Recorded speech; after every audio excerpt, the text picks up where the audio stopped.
यह कहानी आपको गलतियां करने से रोकेगी। एक बड़ा ही समृद्ध और खुशहाल राज्य था। इस राज्य का राजा बड़े ही साफ दिल का, सेवाभावी और भगवान में अटूट विश्वास रखने वाला था।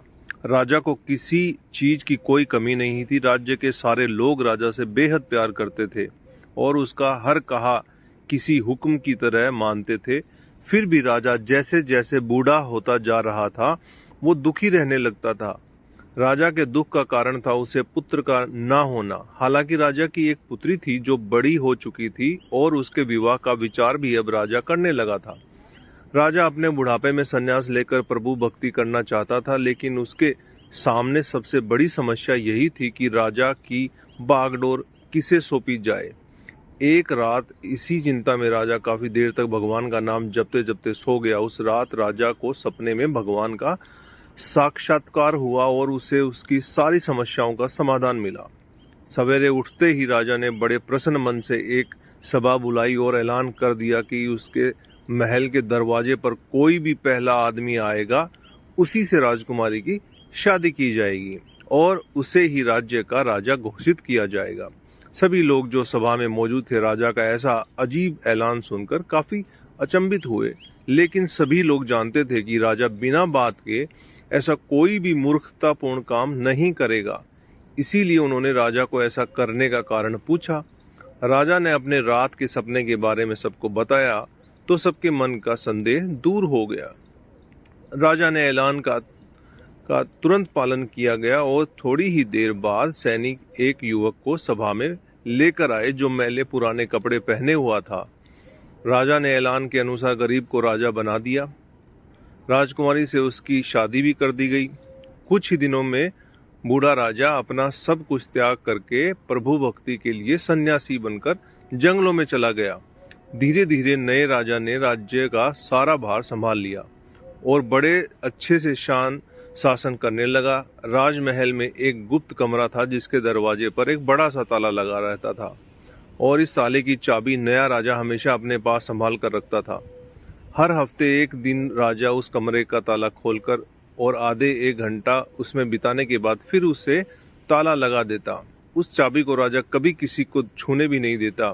अगर कोई उसे छूने की कोशिश करता तो राजा गुस्सा हो जाता। सेनापति, खजांची और सभी मंत्री बड़ी जिज्ञासा के साथ उस कमरे में क्या हो सकता है ये जानना चाहते थे। सभी के दिमाग में यही सवाल घूमता रहता कि आखिर खजाने की चाबी खजांची के पास, शास्त्रागार की चाबी सेनापति के पास और सभी जरूरती दस्तावेज रखे कमरे की चाबी मंत्री के पास है, तो आखिरकार राजा उस गुप्त कमरे की चाबी अपने पास लिए क्यों फिरते हैं और आखिर उसमें क्या ऐसी कीमती चीज है जो राजा किसी को बताने नहीं है। इन सभी के लाख कोशिशों के बाद भी राजा ने कभी भी उन्हें उस कमरे में क्या है इसके बारे में नहीं बताया। इन सभी ने जानकर इस बात की खबर रानी के कानों तक पहुंचा दी। रानी को भी जिज्ञासा हुई कि ऐसी कौन सी रहस्यमयी बात है जिसे राजा अपनी धर्मपत्नी से भी छुपा रहे हैं। रानी ने राजा से उस रहस्य को जानने के लिए हट पकड़ ली। रानी ने खाना पीना सब त्याग दिया। आखिरकार स्त्री हट के सामने राजा को हार माननी पड़ी। राजा, रानी, मंत्री और सभी सभादारों को साथ में लेकर उस कमरे के पास पहुंचा और पहली बार सबके सामने उस कमरे को खोला। सभी देखकर हैरान थे क्योंकि उस कमरे में कुछ भी नहीं था सिवाय एक फटे पुराने कपड़े के जो दीवार पर टंगा हुआ था। मंत्री ने फटे कपड़े को अपने हाथ में लेते हुए राजा से कहा, महाराज, यहाँ तो एक फटे कपड़े के सिवा कुछ भी नहीं है। तब राजा ने कहा, यही तो मेरा सब कुछ है। जब जब मुझे किसी वस्तु का घमंड होने लगता है या जब मैं अपने आप को दूसरों से उत्तम समझने लगता हूँ, तब तब मैं इस कमरे में आकर अपने इन फटे पुराने कपड़ों को देखता हूँ और मुझे याद आ जाता है कि जब मैं इस राज्य में आया था तब मेरे पास इनके अलावा कुछ भी नहीं था और मेरा सारा घमंड खत्म हो जाता है। कहानी से मिलने वाली शिक्षा, दोस्तों, ये कहानी हमें सिखाती है कि कैसे हम अपने भूतकाल को याद रखकर वर्तमान में गलतियां करने से बच सकते हैं।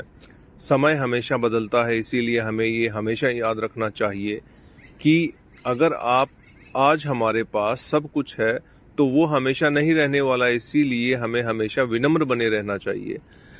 आप सभी का तहे दिल से धन्यवाद।